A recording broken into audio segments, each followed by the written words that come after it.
I welcome you back to the British Channel. Today we are talking about California. Wow, we are in for a treat. It is back to snowy season. We will be talking about all the details coming up right now. As we roll out to windy.com, you can see that currently it's warm out there in California. 64 at Yuba City. Hello, Steve. Hope all is well. 55 in Eureka along the coast. 61 in San Francisco. San Jose, 61. We go down to Bakersfield. Hello to my friends down there. 68. We go over to Lake Havasu in Arizona. 77. Vegas is 71. Warm for this time of year. Lake Tahoe, 35. It's pretty cool up there in the mountains. Mammoth Lake, 34. And Reno, 44 as well. And we will be talking about this huge snowstorm that's getting ready to take place here. We go to the next 3 days, and this is rain precipitation. And you can see that a lot of rain up here towards Alaska, southern Alaska, northern Canada, and Seattle and Portland as well. We go to the next 5, and you can see still not a whole lot, but we go to the next 10, and this is where things start to get concerning. We go to the next 10, and check this out. This is insane.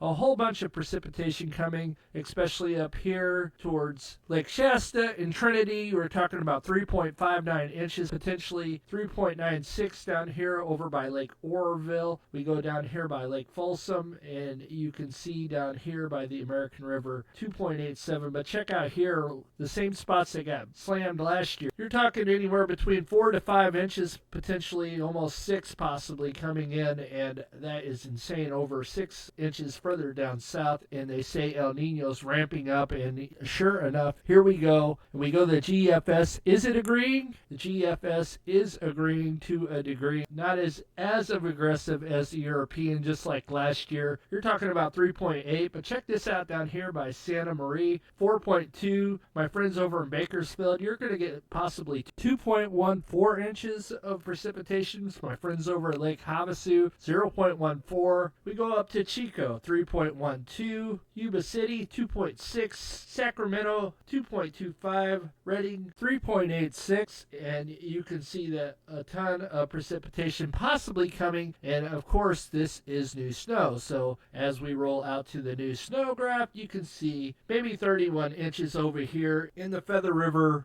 system here. You're talking about 31.4. Let's check out Mount Shasta up here. Mount Shasta is possibly 40.3. East Quincy, you're talking about 30 possibly inches. And we go back to the European model, and you can see that it's a little bit different. Mount Shasta, they're calling for about 33 inches. And then over here, down here, possibly 36 inches. We go down to Bear Valley, 43 inches possibly coming. And you can see this is actually going to scoot over to Nevada and Utah as well, just like it did last year. And this is good news. We could use it, definitely, especially at Trinity. It's only about half full currently. All the other lakes are on the downhill slide. We'll be going to check that out tonight. Now, I did have a little mishap with my computer the other day, and I lost all my information, so we'll be using the websites for the time being until I get those re-uploaded. I already started working on it. It's a shame, but it is what it is, and we will go out to tropical tidbits now so we can see when these possibly will be hitting coming up. As we start to scoot here, you can see that it's a little bit of a low pressure up here along the United States-Canadian border, kicking up high pressure over here. The whole U.S. is pretty well mild for this point, and we continue to scoot. You can see we are currently out at 60 hours, and here's that little bit of precipitation that they were talking about up here that I was just talking about. That low pressure has scooted over here. You got a little bit of a low pressure here in Mexico, kicking up moisture up into Arkansas, Tennessee, northern Alabama. And we continue to scoot along here, and you can see nothing, and then you can start to see this low pressure start to kick in right here. And when it does, you're talking about 995 millibars starting to kick into here into northern California. We start to go frame by frame now, so you can see what happens here. We are currently at 168 hours out, and you can see this precipitation really starting to pick up in intensity. And then we go out again, you can see it's 990, so it has dropped even further, so it's a very low. Now you watch this, and it starts to really rapidly intensify down here in Southern California. This low pressure starts to scoot downwards as we go. It's up here now, 9.92, and then 9.93, 9.95, 1.5, but there's another one that kicks in right here at 104. 4, and you can see it's just constantly an atmospheric river kicking in. So you got your first atmospheric river possibly coming, and down here in the tropics, you got to keep an eye on this as well. This could be potential worry, but we will continue to roll here, and you can see this is down to 101 millibars, and then it scoots to 994, and this is just off the coast of California, and it's starting to scoot in, and we continue to roll, and you can see it's still 991, just spinning out there, kicking moisture after moisture up into Southern California, all the way from San Diego into northern Mexico, all the way up, and we continue to watch this 999 millibars. You can see that Lake Havasu will be getting in on the action as well there, and this is a 240 hour mark, and this thing is really digging in. It starts to weaken just a little bit as it hits land 103 millibars, and then it starts to push off into the Colorado River system, and it really starts to scoot, and then things start to quiet down just a little bit after that, and then we continue to roll, and you can see that not a whole lot going on after that, but we do have another potential system coming beyond that. We're looking at 354 hour mark. You can see that there's more precipitation kicking in from this low right up here in Utah, in Washington, Oregon, Idaho, Montana, and it starts to scoot, and it starts to come down a little bit. We'll be watching to see if this continues to happen. You can see it starts to scoot out 998 millibars. It's pretty impressive, and that takes us out to the end, and that's it for that. So now let's go check and see what the water levels currently are at. As we roll out to Lake Shasta water level, you can see that the current water level is 1013.40, and it's on the downhill slide like it is usually this time of year. However, we are up quite a few feet from where we were last year by almost 100 feet. Pretty impressive. A little less than 100 feet, but like 95 feet. So as of Tuesday, November 7, 2023, at 2 p.m., the level is 53.60 feet below full pool of 1,067. Changes since yesterday. You can 0.05. You can see it's on the downhill slide. 0.5. Not a whole lot of precipitation has fallen over the last couple of years. And we go out to the drought monitor map. You can see it's a little bit dry here and a little bit along the east, but California is in pretty good shape overall. And now we'll roll out to Lake Oroville next. As we roll out to Lake Oroville, you can see that the current water level is 817.80 feet. Tuesday, November 7, 2023, at 1 p.m., the level is 82.20 feet below full pool of 900. Changes since yesterday. The lake is down 0.18 feet in the last 24 hours, and you can see it's on the downhill slide, and probably a good thing being we are this high with this much precipitation potentially coming. So we'll be watching this as well, and let's roll out to Lake Folsom next. As we roll out to Lake Folsom, you can see that the current water level is 420.78 feet. Tuesday, November 7, 2023, at 1 p.m., the level is 45.22 feet below full pool of 466. Changes since yesterday. The lake is down 0.19 feet, and it's fallen dramatically like it always does this time of year. Usually it falls until about the middle of December, then they start letting water back in. We'll be watching to see what ultimately happens. I don't anticipate it getting as low as it did in 2021 or 2022, but we will see. Time will tell. And now we're going to go out to the current reservoirs conditions around California. You can see that Lake Shasta is 69%, 128% for this date. Lake Oroville, 68%, 134% for this day. New Bullard's Bar, 68%, 115% for this day. Folsom's at 55%, 129% for the day. And the rest of them are down here. Trinity's at 50, 86. So it would really be nice if Trinity could finish filling up this year so we have a lot more. Millerton's the other low one. We're at 27% and 62%. So it would be really nice if they get all that precipitation that they're talking about. And hopefully that fills up. The rest of them you can check out. And thank you guys for stopping by. I hope you enjoyed the video. It's been a little while since we did a video, and I thought it's overdue. So here we are, and you guys have a blessed day, and we'll talk to you on the next one. God bless.